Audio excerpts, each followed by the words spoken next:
이 내용을 기억하시면서 다음 장에 실제 사례를 보시면은 조금 갸우뚱하실 겁니다.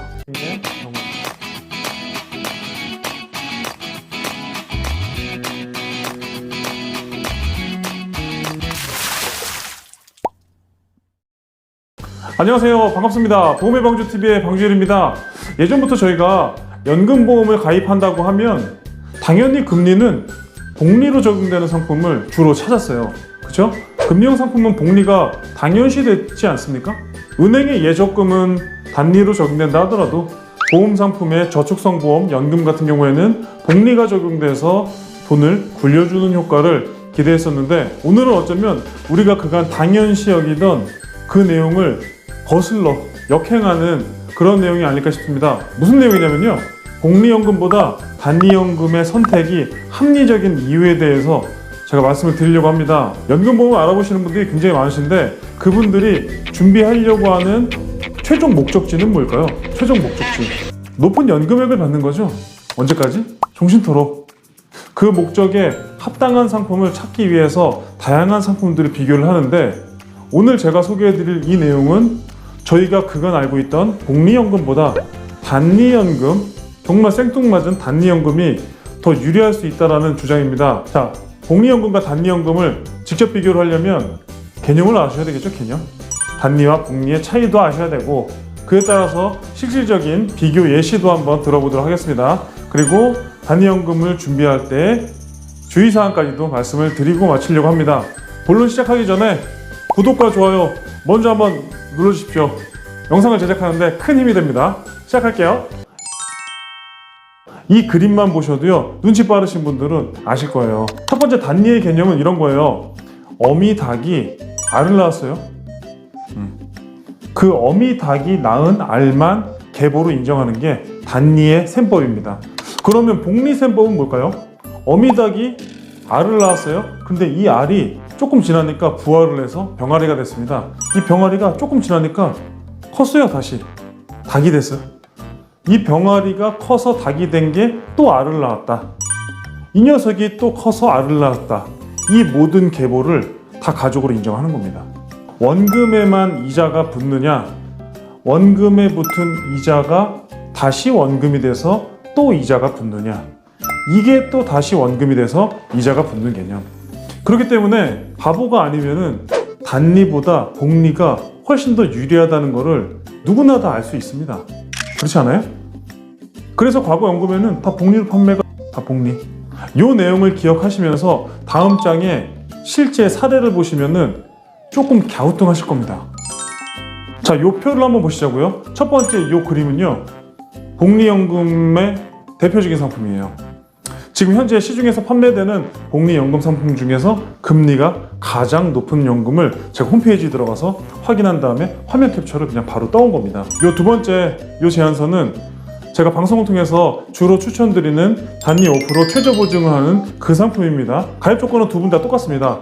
40세 남성을 기준으로 월 100만 원씩 10년간 불입을 하고 65세 때 연금을 지급받는 걸로 가정을 했습니다. 그렇게 딱 하니까 첫 번째 요 금리형 상품 중에 복리를 적용하는 상품은 월 100만 원을 불입하고 72만 원을 65세 때부터 종신토록 쭉 받는 걸로 설계가 됐습니다. 현재 공시율은 2.3%를 적용하고 있고 변동금리입니다. 두 번째 예시를 한번 볼게요.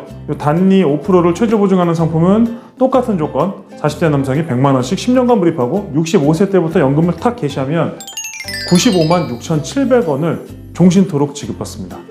변동금리 적용이냐 최저 보증 적용이냐는 지금 이 시간에 제가 말씀드리지 않을게요. 그 내용은 다음 시간에 계속 걸쳐서 논의를 하도록 하겠고요. 현재 나와 있는 표면적인 금리가 적용됐을 때 72만 원이냐 95만 6천 원이냐, 이 자체만으로도 굉장히 연금액이 큰 차이가 발생하는 것을 볼 수 있습니다. 왜 이런 차이가 날까요? 저희가 앞선 화면에서 닭이 알을 낳는 셈법을 보면 당연히 단리보다는 복리가 유리할 것 같은데, 지금 같은 조건으로 연금을 딱 게시하는 거 보면 72만 원과 95만 원의 차이. 자, 요거는 제가 조금 깊이 있는 말씀을 살짝 드리도록 하겠습니다. 복리연금은요, 짝꿍이 있어요. 짝꿍. 그 짝꿍이 바로 경험생명표라는 짝꿍이고, 단리연금은 연금 지급률이라는 짝꿍이 있습니다. 반드시 둘은 짝을 이루어서 셈이 적용되는데, 복리로 불어났던 연금 재원이 경험생명표라고 하는 나이, 우리나라에서 인정하는 그 평균 수명에 대한 나이로 이렇게 나눠서 연금액을 드리게 되는 셈법을 적용하고 있는 게 복리연금의 연금액 산출법입니다. 단리연금은 어떻게 적용하느냐? 단리 5%로 누적이 됐던 연금 기준금액이라는 바구니에서 연금 지급률로 나눠서 연금을 지급하는데, 이 둘의 차이가 이렇게 하나 벌어지는 겁니다. 같은 금액을 불입을 한다면 72만 원을 종신토록 받는 걸 선택을 하시는 게 유리할까요? 95만 6천 원을 선택을 하시는 게 유리할까요? 판단이 어렵지 않으시죠?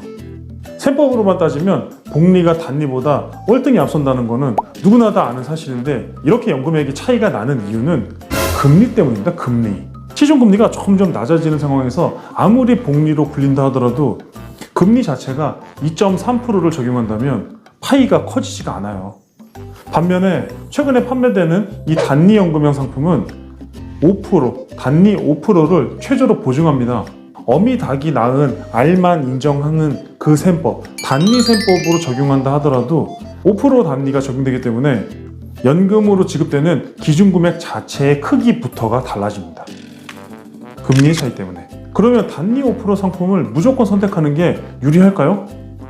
예, 맞습니다. 연금으로만 받으시면 유리한데요. 다음 장 보시면 제가 주의사항을 몇 가지 정리를 해놨는데 바로 확인해 보실게요.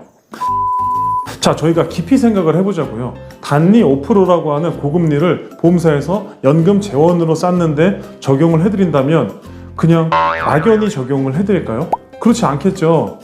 땅 파서 장사하진 않으니까 어떤 조건이 걸려 있는 겁니다. 조건. 단리 5%를 적용을 할 때 다음과 같은 조건이 걸려 있는데, 그 조건을 주의사항으로 말씀을 드릴 테니까 귀담아서 한번 들어보세요. 첫 번째, 반드시 연금으로만 수령을 하셔야 됩니다.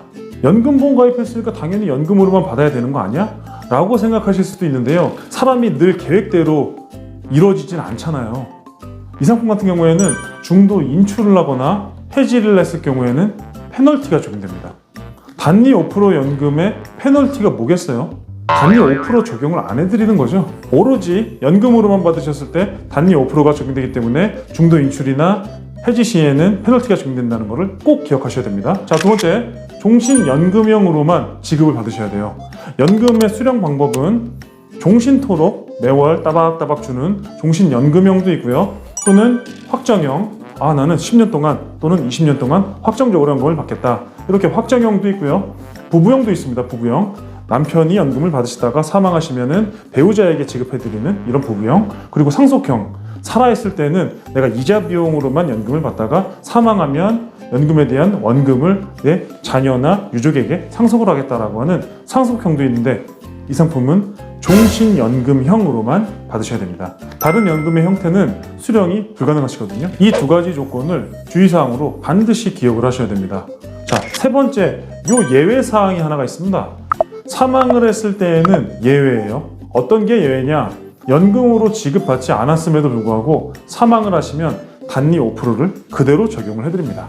연금을 지급받기 이전에 사망하셔도 단리 5%를 적용을 해드린 기준금액을 사망보험금으로 지급을 해드리고요. 연금을 개시한 이후에 사망을 하셔도 단리 5%가 적용된 기준금액에서 그간 지급받은 연금액을 차감한 나머지 차액을 유족에게 드립니다. 정리 한번 할까요? 단리보다 복리의 셈법이 월등히 앞섬에도 불구하고 현재 시중금리를 반영했을 때 복리연금보다 단리연금이 유리한 케이스가 이렇게 발생하더라는 거고, 단리연금을 준비하실 때에는 막연히 다 좋다라는 게 아니라 이러한 주의사항을 반드시 지켜가면서 꾸준히 유지하며 연금으로 활용하실 분들, 그런 분들이 선택을 하셨을 때 매우 유리한 상품이 될 수가 있습니다. 예외 조건도 말씀을 드렸죠. 과거에 저희가 당연하다고 생각했던 연금보험의 선택 기준이 시간이 지나면서 점점 바뀌고 있거든요. 그 바뀌는 부분에 대해서 제가 수차례에 걸쳐서 영상으로 안내를 해드리도록 하겠습니다. 오늘은 여기까지 말씀드리도록 하겠고요. 다음 영상에도 연금을 합리적으로 선택할 수 있는 다양한 기준점에 대해서 계속 말씀드리도록 하겠습니다.